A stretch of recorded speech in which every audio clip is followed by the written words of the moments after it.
So, like everybody else right now, I'm a little nuts. A little nuts. Jesus, it's a lot. It's a lot.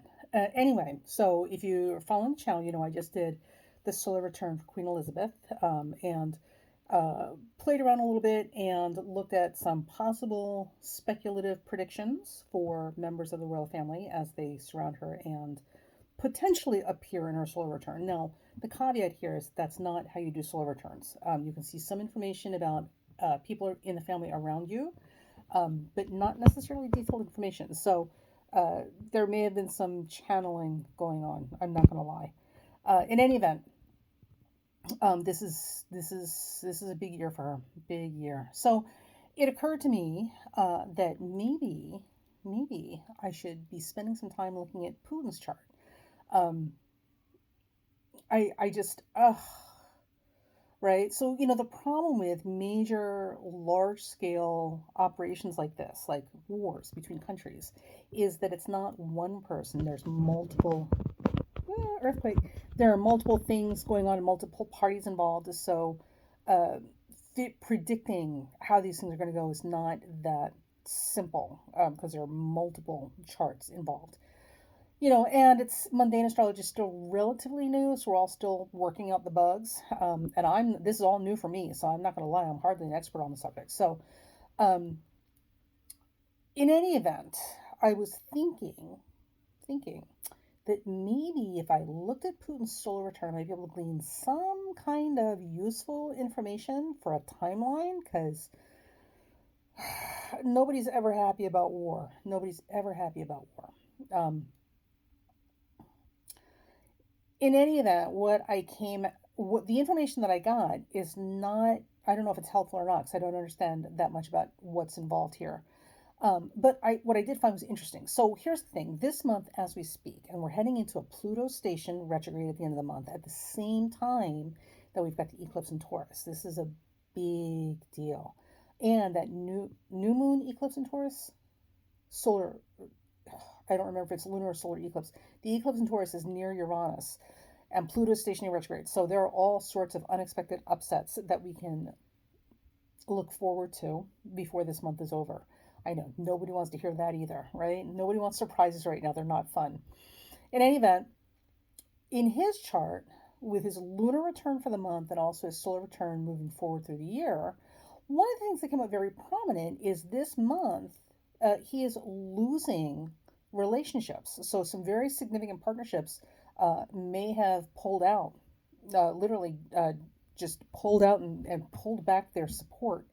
So it also looks like there are financial problems and support problems. So the thing about it is, I'm thinking about the little bits that we've heard about the Russian military equipment, and all just a lot of unusual things for a military, especially for a country that large.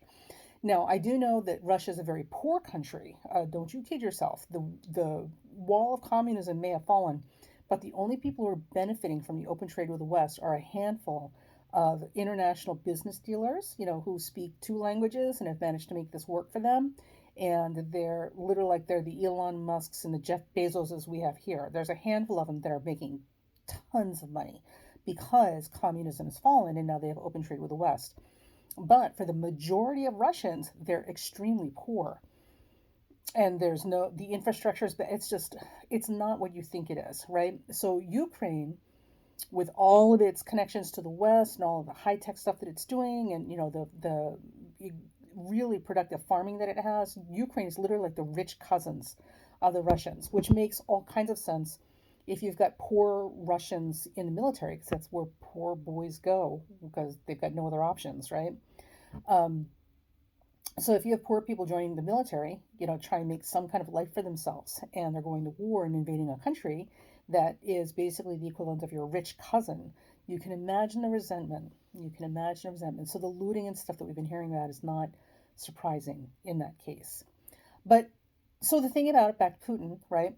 So this month, it looks like there's some issues with finances and support and partnerships being pulled back, right? Literally losing the thing that he's been leaning on to make this happen. But I was almost not going to make the video because of this. Here's the rub though. Come next month, in May, it looks like he's going to have a whole new, Papa's going to have a whole brand new bag.